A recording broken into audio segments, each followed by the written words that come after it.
at American Crafts, and I'm here to tell you about color pour and cell magic. Now this little oily magic worker actually puts silicone in your paint. So when you pour your paint, it creates these big cells, which are actually expanded when you do the torching. So let's clean it up and show you how to do it.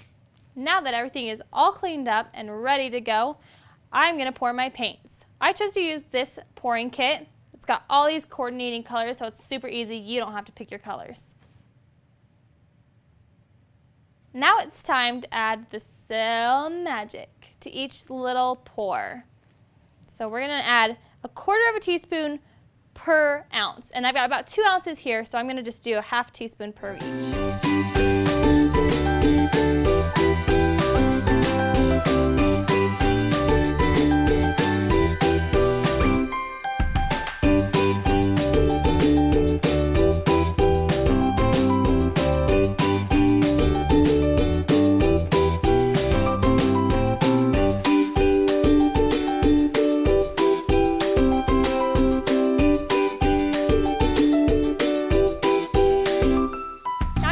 Butane torch to open up those cells that the cell magic created.